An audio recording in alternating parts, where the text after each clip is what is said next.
और कहा था कि पहले मैं अपनी गलती की इस्लाह कर लूं, बाद में तुम्हें बताऊंगा। आप मुझे छोड़ के जिस दिन से चले आए अमीरुल मोमिनीन, 4 साल का जमाना गुजर गया। उस जात की कसम जिसके कब्जे में मेरी जान है और आपकी जान है, उस दिन की तारीख से आज तक मैंने न तो शराब को हाथ लगाया। जर्जिस अंसारी के बयानात सुनने के लिए मौलाना साहब के ऑफिशियल यूट्यूब चैनल मौलाना जर्जिस अंसारी स्पीचेस को सब्सक्राइब करें। या अय्युहल्लज़ीना आमनुज्तनिबू कसीरम मिनज़्ज़न्न इन्न बाज़-ज़न्नि इस्म। एक चीज हो गई, ज्यादा बदगुमानी से बचो। अब दूसरी चीज, वला तजस्ससू,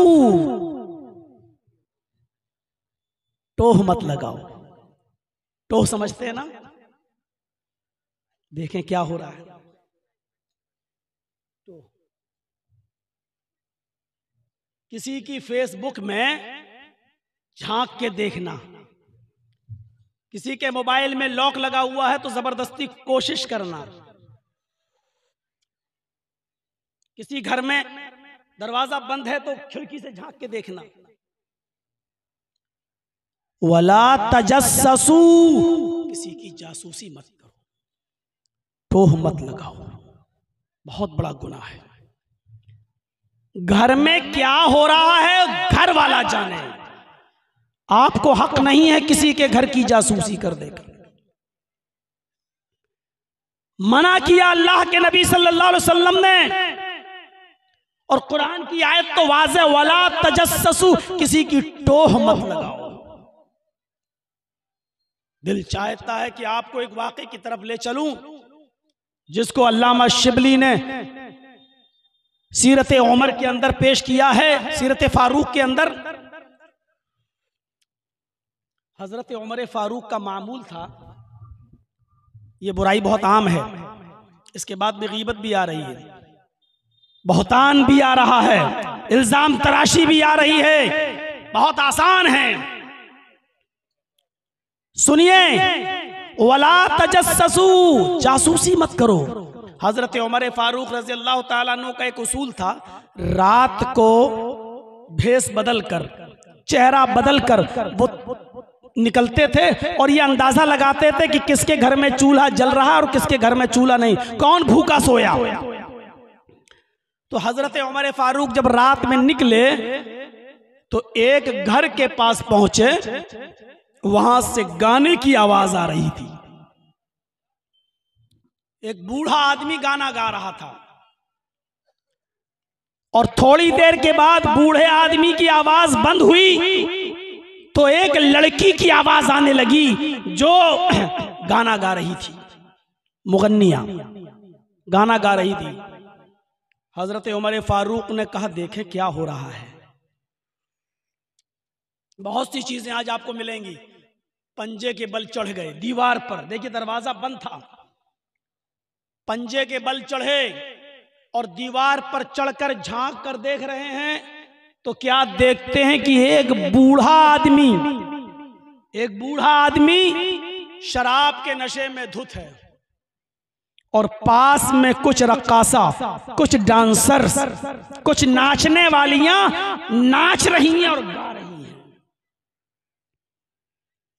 अल्लामा शिबली ने सीरते फारूक में अल फारूक नाम की किताब के अंदर ये वाक़या नकल किया है कि देखें, हजरत उमर फारूक ने इसको देख लिया तो छलांग लगाकर, जंप लगाकर नीचे कूद गए और उस बूढ़े को रंगे हाथ पकड़ लिया। उस बूढ़े ने जैसी हजरत उमर को देखा उसका नशा उतर गया। उमर को देखते ही हजरत उमर ने कहा, बूढ़े आज इनकार नहीं कर सकते हो तुम, मैंने रंगे हाथ पकड़ा है, तुम शराब भी पिए हो और शराब के नशे में धुत होकर तुम ये नाच भी करवाते हो, कब्र में पैर लटक रहे हैं, इस बुढ़ापे में तुम्हारा ये हाल है, चलो तुम्हें सजा दी जाएगी। 40 कोड़े कैसे खाओगे तुम, कैसे तुम बर्दाश्त करोगे ये 40 दुर्रे अपनी पीठ पर। इतना कहना था। उस बूढ़े ने जो जवाब दिया वो सुने। मेरी माँ बहनें सुने, जासूसी ये ज्यादा करती हैं और गीबत भी औरतों में ज्यादा है। सुने मेरी बहनों, तुम भी गौर से। उस बूढ़े ने जो जवाब दिया वो सुनने के लायक है। उस बूढ़े ने कहा, अमीरुल मोमिनीन, माना कि मैंने गलती की है, मैं शराब के नशे में धुत हूं और मैंने रक्कासा को बुलाया है, नाच कराया है, मैंने गलती की है। जो सजा बनती है इस्लामी कानून के मुताबिक वो मुझे दे दीजिए, लेकिन आपकी सजा क्या होनी चाहिए? आपको क्या सजा मिलनी चाहिए? क्योंकि गलती तो आपने भी की है। हजरत उमर फारूक ने जब ये सुना कि मैंने भी गलती की है तो छोड़ दिया उसको। एक सच्चे मुसलमान की यही हालत होनी चाहिए। हजरत उमर ने छोड़ दिया और कहा, ये बताओ आए बूढ़े शेख, मैंने क्या गलती की है? पहले मेरी गलती बताओ, पहले मैं अपनी इस्लाह करूंगा। उस बूढ़े ने शराब के नशे में भी धुत था, लेकिन फिर भी बात देखिए कैसे कायदे की कर रहा है। हम कैसी शराब पीते हैं? हमारी नौजवान नस्ल जरा सोचे, शराब पी के आते हैं तो कोई मुंह से मुंह लगाकर बात नहीं कर सकता है। घर में गए तो माँ बहन की गालियां देते हो। शराब बूढ़ा पिए था, लेकिन इसके बावजूद वो हजरत उमर से क्या कह रहा है, अमीरुल मोमिनीन, आपकी पहली गलती है कि कुरान कहता है ला तजस्ससू, किसी की जासूसी मत करो। आपने मेरे घर की जासूसी की है। नबी अकरम सल्लल्लाहु अलैहि वसल्लम ने फरमाया, अगर किसी के घर के दरवाजे बंद हों और कोई शख्स तुम्हारे घर में झांकने की कोशिश करे, ताक झांक करे, तो तुम उसकी दोनों आंखें फोड़ दो। जब मेरे घर के दरवाजे बंद थे तो आपने दीवार पे चढ़ के मेरे घर की जासूसी क्यों की? पहली गलती। अमीरुल मोमिनीन, आपकी दूसरी गलती है कि अल्लाह के नबी ने भी फरमाया और कुरान भी कहता है, जब तुम किसी के घर में दाखिल हो तो पहले उससे इजाजत लो, दरवाजे को दस्तक दो। जब वो तुम्हें घर में आने की इजाजत दे दे तब आप घर में आइए। अमीरुल मोमिनीन, आप बिला इजाजत मेरे घर में कूद गए, आपने इस घर में आने की इजाजत मुझसे नहीं ली। अमीरुल मोमिनीन, आपकी तीसरी गलती है कि कुरान कहता है जब तुम किसी के घर में दाखिल हो तो अस्सलामु अलैकुम कहकर घर के अंदर दाखिल होना चाहिए। आप बगैर सलाम किए हुए मेरे घर के अंदर दाखिल हुए हो, आपको क्या सजा मिलनी चाहिए? आपने सलाम भी नहीं किया, आपने मेरे घर में मुझसे इजाजत भी नहीं ली, और बिना इजाजत, बल्कि अल फारूक के अल्फाज तो ये हैं कि आप चोरों की तरह दीवार पर चढ़कर मेरे घर में फांदे हैं, मेरे घर की दीवार पर चढ़ के आप यहाँ कूदे हैं, आपने चोरों की तरह जंप लगाई है। अमीरुल मोमिनीन, कुरान कहता ला तजस्ससू, किसी के घर की जासूसी मत कीजिए। आपने मेरे घर की टोह ली है, आपकी सजा क्या होनी चाहिए? हजरत उमर फारूक ने कहा, आए शेख, आए बुजुर्गवार, तुमने मेरी गलती की इस्लाह की है, बहुत बहुत शुक्रिया, अल्लाह तुम्हारे इल्म में इजाफा फरमाए।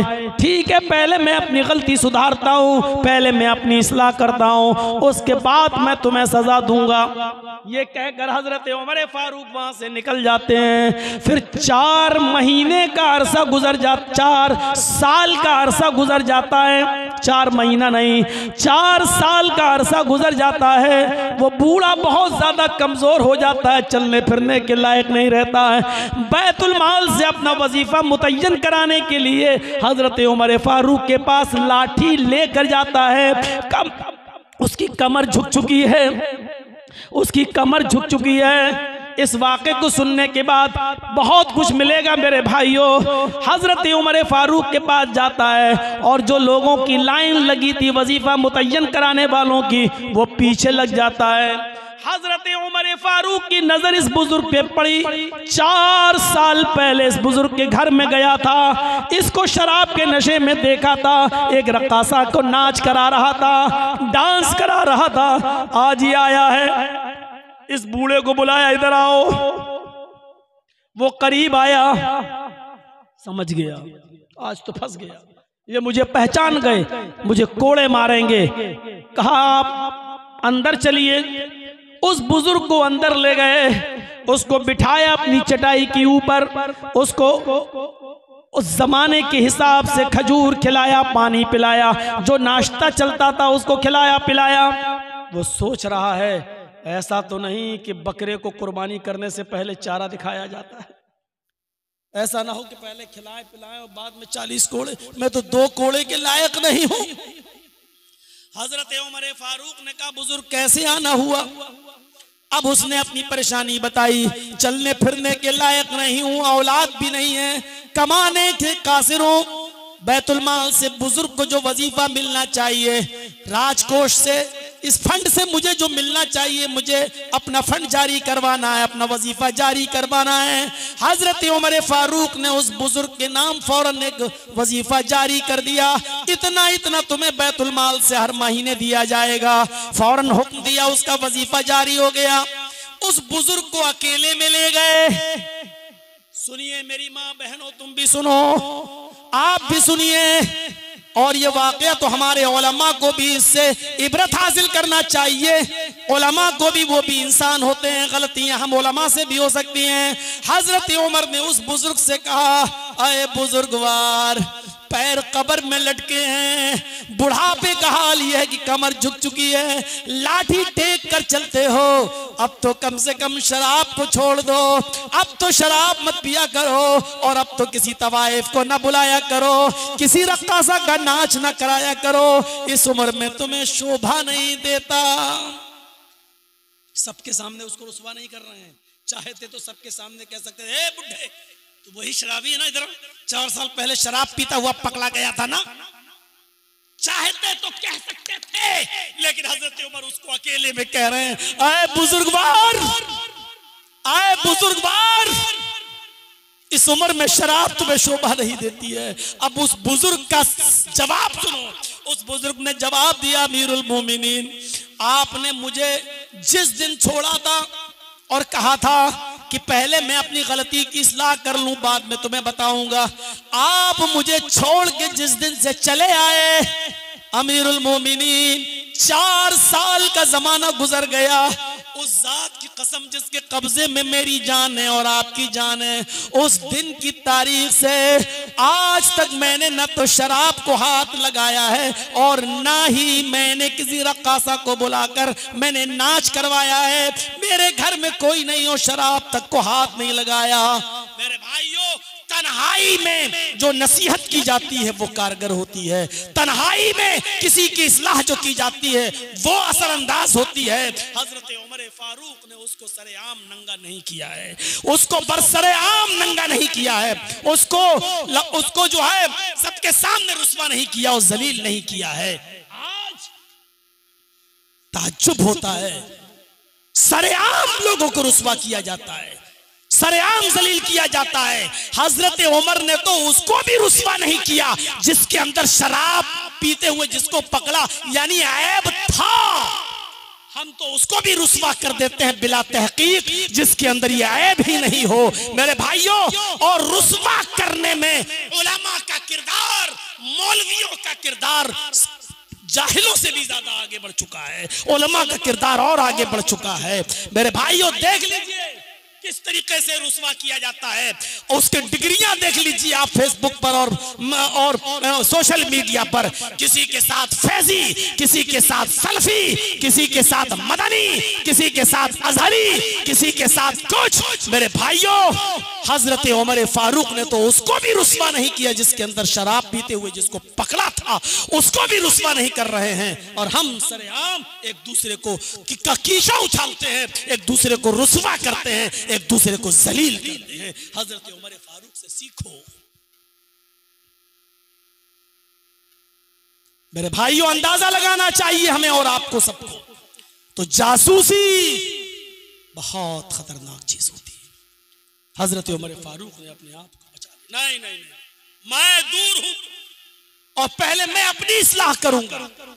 आइए मैं आपको एक और वाकया सुनाता हूं। इस वाकये को सुनेंगे तो आपके दिमाग मेरे भाइयों रोशन होंगे और आप समझेंगे कि जासूसी क्या चीज होती है। हजरत अमीर माविया का नाम सुने हैं ना?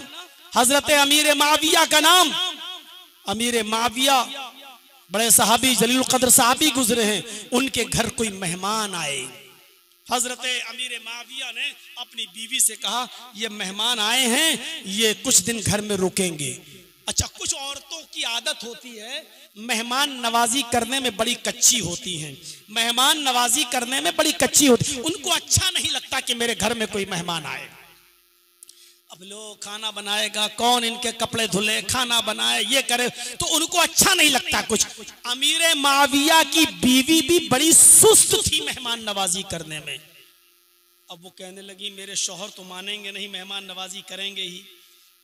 अब मैं कोई ऐसा तरीका निकालूं, मैं कोई ऐसा सिस्टम निकालूं कि मेहमान घर छोड़ के भाग जाए, तो क्या करूं? अगर ये 3-4 दिन रुक गया तो मैं क्या करूंगी? मैं तो थक जाऊंगी, मैं तो पागल हो जाऊंगी। तो अमीर माविया ने अपने मेहमान को शाम को खाना खिलाया। और सुनिए, बड़ा दिलचस्प वाकया सुना रहा हूं मैं आपको। हजरत अमीर माविया ने अपने मेहमान को शाम का खाना खिलाया। इशा की नमाज के बाद उनका बिस्तर लगा दिया, एक कमरा उनको दे दिया, जाए नमाज दे दी। अगर रात में तहज्जुद पढ़ते हो तो ये रही जाए नमाज, ये रहा पानी, ये लोटा है, इस्तिंजा करने की जगह ये है। तुम्हारे लिए कोई भी जरूरी चीज ऐसी है जो जरूरत चीज है वो सारी की सारी मैंने तुम्हारे कमरे के अंदर रख दी है। अब मैं चल रहा हूँ, सुबह इंशाअल्लाह फजर की नमाज के वक्त यहाँ से निकलना, बगल में मस्जिद है, वहाँ हमारी और आपकी मुलाकात होगी, फजर की नमाज में हम आपसे मिलेंगे इंशाअल्लाह मस्जिद में। मेहमान ने कहा ठीक है। अमीर माविया की बीवी देख रही कि मेरे शौहर सो गए कि नहीं सो गए, और जब देखा कि अमीर माविया सो गए गहरी नींद में, तो ये उठी और मेहमान के कमरे तक गई, मेहमान के और कमरे के पास जाकर कान लगाती हैं कि देखें कुछ हो तो नहीं रहा कमरे में, ये आवाज तो आ रही है। कान लगाया, अमीर माविया की बीवी ने कान लगाया तो क्या सुनती हैं, अंदर जो मेहमान था कमरे में वो गाना गा रहा है। मिल गया इनको शोशा मिल गया, पॉइंट मिल गया, गाना गा रहा है और बड़ा बेहुदा गाना गा रहा है वो। अमीर माविया की बीवी उठी था, अपने शौहर से कहा, अमीर माविया से उठो उठो, ए उठो उठो। उन्होंने कहा अरे क्या नींद में उठा रही हो तुम मुझे, उठो तो इधर तो आओ। कहा क्या, इधर आओ। ले गई, कान लगाओ। कहा किसके रूम में, तुम्हारा मेहमान है ना। कहा अरे कान तो लगाओ, तो गाना गा रहा है। अमीर माविया से कहा लो, ऐसे मेहमानों को घर में जगह देते हो हैं? मुसल्ला रख दिया, जाए नमाज रख दी, वुज़ू का लोटा रख दिया, पानी रख दिया, कुरान दे दिया, सब कुछ दे दिया, ये तो गाना गा रहा है इतनी रात में। अमीर माविया ने अपनी बीवी का हाथ पकड़ा और खींचा। देखिए बड़ा दिलचस्प वाकया। अमीर माविया ने अपनी बीवी का हाथ पकड़ा, खींचा, उसको अपने रूम में लाए, अपने कमरे में, और कहा सो जाओ।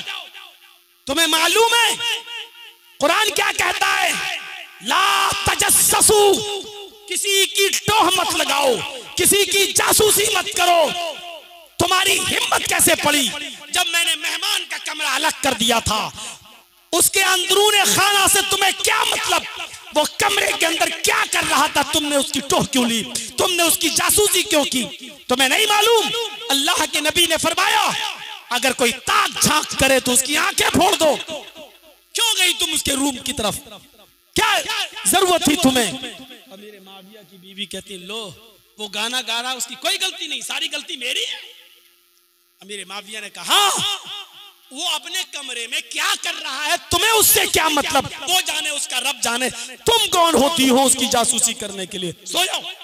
सो गई, ठीक है, नहीं चलाता हूं। अब अमीर माविया सोच रहे हैं कि ये कब सोती है, ये सो जाए तब मैं उसको समझाने जाऊं, क्योंकि इसके सामने समझाऊंगा तो वो अपनी सुबकी समझेगा, अपनी बेइज्जती समझेगा, ये सो जाए तब जाऊं समझाने के लिए उसको। अमीर माविया बार बार उठ के देख रहे हैं। थोड़ी देर के बाद अमीर माविया की बीवी गई, खर्राटे लेने लगी, जनरेटर चालू, हर हर। जब वो सो गई, खर्राटे लेने लगी, अमीर माविया ने कहा अब ठीक है, अब चलूं मैं उसको समझाऊं। अमीर माविया उठे, चुपके से गए, उसके दरवाजे तक पहुंचे, सोचा हो सकता है कि सो रहा हो, उसकी नींद में क्यों डिस्टर्ब करूं, फजर में मिलेगा मस्जिद में, वहां समझा दूंगा। चलो पहले कान लगा के सुन ले, गाना गा रहा है कि नहीं, जाग रहा है कि नहीं। अमीर माविया ने कान लगाया तो अब क्या सुनते हैं कि वही मेहमान कुरान की तिलावत कर रहा है। जो मेहमान अभी थोड़ी देर पहले गाना गा रहा था, वो मेहमान अब कुरान की तिलावत कर रहा है, कुरान की तिलावत में मसरूफ है और बहुत ही सुरीली आवाज में कुरान की तिलावत कर रहा है। उसकी आंखों में आंसू भी हैं, उसकी रुहासू आवाज बता रही है कि वो कुरान पढ़ता जा रहा और रोता जा रहा है। अमीर माविया अपनी बीवी के पास गए, अमीर माविया ने अपनी बीवी को उठाया, कहा क्या है, इधर आओ, उठी, क्या है, सुनो। अच्छा अभी तो मना कर रहे थे, जासूसी नहीं करनी चाहिए, अरे सुनना, बड़ा बहरूपिया है ये तुम्हारा मेहमान, अभी तो गाना गा रहा था, अब कुरान पढ़ रहा है। अमीर माविया अपनी बीवी को अपने रूप में लाए। सुनिए नौजवानों, ये तकरीर अपने मुआशरे पर लागू कर दो, अल्लाह की कसम समाज की बहुत बड़ी इस्लाह हो जाएगी। अमीर माविया से उनकी बीवी ने कहा, मैंने सुना तो जासूसी और तुम कान लगा के सुन रहे हो तो ठीक था, वाह। अमीर माविया ने कहा, मेरी बीवी, मैंने जो किया वो भी गलत था, तुमने जो किया वो भी गलत था। आए मेरी बीवी, हम में और तुम में फर्क क्या है जानती हो? कहा क्या है? कहा गलत तो तुमने भी किया, गलत मैंने भी किया, लेकिन हम में और तुम में फर्क यह है कि तुमने मुझे मेरे भाई की बुराई दिखलाई। आए मेरी बीवी, तुमने मुझे मेरे भाई की बुराई दिखलाई और मैंने तुम्हें अपने भाई की खूबी दिखलाई। अल्लाह के नबी फरमाते हैं, खूबियों को वाज़ेह किया करो, खूबियों को जाहिर किया करो, खूबियों को बयान किया करो, लेकिन किसी के अंदर कोई ऐब हो तो उस पर पर्दा डाला करो। जो दुनिया में अपने किसी मुसलमान भाई के ऐब पर पर्दा डालेगा तो कयामत के दिन अल्लाह रब्बुल आलमीन मैदान महशर में उस आदमी के ऐब पर पर्दा डालेगा, उसके ऐब को छिपाएगा। मैदान महशर की रुसवाई बड़ी खतरनाक रुसवाई होगी। हाय मेरी बीवी, तुमने मुझे मेरे भाई की बुराई दिखलाई, मैंने तुम्हें अपने भाई की खूबी दिखलाई। हमेशा खूबियों को जाहिर किया करो और बुराइयों पे पर्दा डाला करो। फजर में जब दोनों मिले, अमीर माविया ने नमाज पढ़ने के बाद उनको रोक लिया और अकेले में उनको ले गए और कहा, मेरे मेहमान, कल की रात ये दो रुखापन मैंने देखा, कभी तुम गाना गाते हो और कभी तुम कुरान की तिलावत कर रहे हो, ऐसा क्यों है? फिर उस मेहमान ने बताया अमीर माविया से कि मोहतरम मेरे मेजबान साहब, मुझे इतने गम हैं, इतने गम हैं, इतने टेंशन है, इतनी उलझन है कि वो मुझे जब सोचता हूं तो मुझे रात में नींद नहीं आती है। मैं गाना गाने लगता हूं, मैं अपने दिमाग को इधर उधर ले जाने की कोशिश करता हूं, मैं इधर उधर अपने दिल को बहलाने लगता हूं, इसलिए मैं गाना गा लेता हूं, लेकिन गानों से भी मुझे सुकून नहीं मिलता। तो फिर मैं वुजू बनाता हूं, 2 रकात नफिल नमाज पढ़ता हूं और कुरान की तिलावत करने बैठ जाता हूं। अमीर माविया ने कहा, आए मेरे मेहमान, गाना गाने से और गाना सुनने से कभी तुम्हारे दिलों को सुकून नहीं मिलेगा। अगर तुम्हें जहनी उलझने, जहनी टेंशन है तो अल्लाह के जिक्र से दिलों को सुकून मिलता है। क्या तुमने कुरान नहीं पढ़ा? अला बिज़िक्रिल्लाहि तत्मइन्नुल कुलूब। अल्लाह के जिक्र से दिलों को सुकून मिलता है, दिलों को शांति मिलती है, सुकून मिलता है, इत्मीनान मिलता है। जब भी तुम्हें उलझने, टेंशन थकन हुआ करे तो तुम कुरान की तिलावत किया करो, अल्लाह का जिक्र किया करो। मेरे प्यारे साथियों, उसको अकेले में समझा रहे हैं। चाहते तो अमीर माविया नमाज के बाद लोगों को रोक सकते थे और कह सकते थे कि देखो ये मेरा मेहमान, रात में इसको मैंने पनाह दी और ये गाना गा रहा था। लेकिन अमीर माविया ने उसकी इस्लाह अकेले में की, तन्हाई में की, और इतने अकेले में की कि अपनी बीवी तक के सामने उसको समझाना मुनासिब नहीं समझा कि ये अपनी सुबकी महसूस करेगा, ये अपनी बेइज्जती महसूस करेगा। उसको अकेले में समझाया। लोगों, इंसान गलतियों का पुतला है, उससे गलतियां हो सकती हैं, खुद हमसे भी हो सकती हैं, उलमा से भी हो सकती हैं, आपसे भी हो सकती हैं। लेकिन गलतियों की इस्लाह अगर आप देख रहे हैं किसी के अंदर खामी, तो अकेले में और तन्हाई में उसकी इस्लाह कीजिए और फिर रिजल्ट देखिए, फिर नतीजा देखिए। बरसरेआम किसी को रुस्वा करके, बरसरेआम किसी को जलील करके, पूरे दुनिया में किसी को नंगा करके ना आपको कुछ मिलेगा, ना हमें कुछ मिलेगा, ना इब्राहिम सईद साहब को कुछ मिलेगा, ना उलमा को कुछ मिलेगा, बल्कि एक इंसान दूसरे की दुश्मनी अपने अंदर ले लेगा। आज आप हमारी खामियों के पीछे पड़े हैं तो कल हम आपकी खामियों के पीछे पड़ेंगे। आज आप हमें रुस्वा कर रहे हैं तो कल हम आपको रुस्वा करेंगे, और ये फिर सिलसिला बंद नहीं होगा। कुरान करीम इस सिलसिले को रोकते हुए कहता है, या अय्युहल्लज़ीना आमनुज्तनिबू कसीरम मिनज़्ज़न इन्न बअज़-ज़न्नि इस्म। आई बानो वालो, ज्यादा बदगुमानी से बचो, बुरे गुमान से बचो। बाज बदगुमानियां इंसान को गुनाहगार बना देती हैं।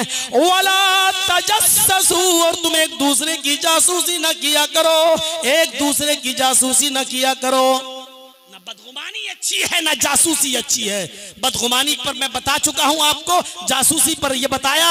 एक बार इमाम औज़ाई रहमतुल्लाह अलैह का नाम आपने सुना होगा, बहुत मशहूर बुजुर्ग गुजरे हैं इमाम औज़ाई रहमतुल्लाह अलैह। उनसे, उनके बीवी से गांव की, उन्हीं के इलाके की कोई औरत मिलने आई तो दरवाजा खटखटाया। इमाम औज़ाई रहमतुल्लाह अलैह अपने घर में कुरान की तिलावत कर रहे थे। फजर के बाद, सूरज निकलने के बाद अपने घर में कुरान की तिलावत कर रहे थे। इमाम औज़ाई रहमतुल्लाह अलैह ने दरवाजा खोला तो देखा सामने एक औरत खड़ी है। उस औरत ने कहा अस्सलामु अलैकुम। इमाम औज़ाई ने कहा वालेकुम अस्सलाम। उस औरत ने कहा मुझे आपकी बीवी से बात करनी है। इमाम औज़ाई ने अंदर आने की इजाजत दी और कमरे से अपनी बीवी को निकाला और कहा यह औरत तुमसे मिलने आई है, तुम उसी चटाई पर बैठ जाओ जिस पर बैठकर मैं कुरान पढ़ रहा था, और मैं अंदर चला जाता हूँ। इमाम औज़ाई अंदर चले गए। इमाम औज़ाई की बीवी ने उसको उस चटाई पर बिठा लिया जिस चटाई पर बैठकर वो कुरान पढ़ रहे थे। जैसे ही उस चटाई पर वो औरत बैठी जो बाहर से आई थी गांव से, जैसी बैठी वो भीग गई। उस पे कुछ पानी पड़ा हुआ था तो वो उसका पीछे, जैसी बैठी वो पीछे से भीग गई। जैसी वो भीगी तो वो उठी और कहने लगी ये क्या। उसकी नजर पड़ी तो इमाम औज़ाई का छोटा सा बच्चा बिल्कुल नंगा था, कपड़ा उतारा हुआ था और उसकी चड्डी भी गीली थी। तो उन्होंने कहा ले साहब मुझे तुमने इस चटाई पर बिठा दिया। इमाम औज़ाई की बीवी से बोली तुमने मुझे इस चटाई पर बिठा दिया, ये चटाई जिस पर आपके बच्चे ने पेशाब किया, इसने तो मेरे कपड़े को खराब कर दिया, मेरे कपड़े को गंदा कर दिया। अब जाओ कपड़ा भी धुलो और नहाओ धुलो। तो मेरे प्यारे साथियों, अल्लाह ताला आपको जज़ाए खैर दे। तो मेरे भाइयों अब अंदाजा लगाइएगा आप। इमाम औज़ाई रहमतुल्लाह अलैह की बीवी ने कहा मेरी बहन जिस चटाई पर तुम बैठी हो वो पेशाब नहीं है, बच्चे ने पेशाब उधर किया है, मैंने कपड़ा उतारा ही था कि तुम आ गई, उसको कपड़ा चेंज नहीं करा पाए। अच्छा कपड़ा बच्चे के जिस्म पर है नहीं, चड्डी गीली पड़ी है और चटाई भी भीगी पड़ी हुई है और तुम कह रही हो बच्चे ने पेशाब नहीं किया। मेरी बहन मैं कह रही हूं कि ये पेशाब नहीं है, तुम बैठ सकती हो, तुम्हें नहाने की जरूरत नहीं, कपड़ा धुलने की जरूरत नहीं। वो औरत बज़िद हो गई, अगर ये पेशाब नहीं है तो क्या है, पानी का कोई बर्तन दिखाई नहीं दे रहा है। जब पानी का कोई बर्तन भी नहीं है तो फिर मैं कैसे मान लूं। इमाम औज़ाई की बीवी ने कहा ये पानी भी नहीं है, कह लो ये पानी भी नहीं है और बच्चे का पेशाब भी नहीं, और तुम कह रही हो कि बेफिक्र रहो। मुझे सेटिस्फाई कीजिए, मुझे मुतमईन कीजिए।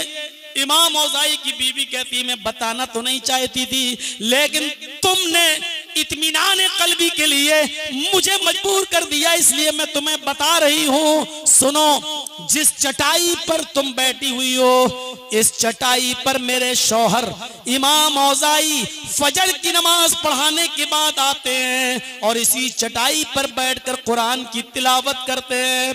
और कुरान की तिलावत करने के बाद जब सुबह सूरज निकल आता है तो अपने दोनों हाथों को उठाकर वो इस्तिग़फ़ार करते हैं, अल्लाह से मग़फ़िरत तलब करते हैं, अपने गुनाहों की तौबा और इस्तिग़फ़ार करते हैं। फिर वो अल्लाह से जब दुआ मांगते हैं, तौबा करते हैं, तो इतना रोते हैं कि उनसे रोते रोते उनके आंखों से जो आंसू गिरते हैं उससे चटाई तर हो जाती है, भीग जाती है। मेरी बहन, तुम जिस चटाई पर बैठी हो उस पर मेरे बच्चे का पेशाब नहीं है, वो मेरे शौहर के आंसू हैं जो तौबा और इस्तिग़फ़ार करते करते उनकी आंखों से गिरे हैं।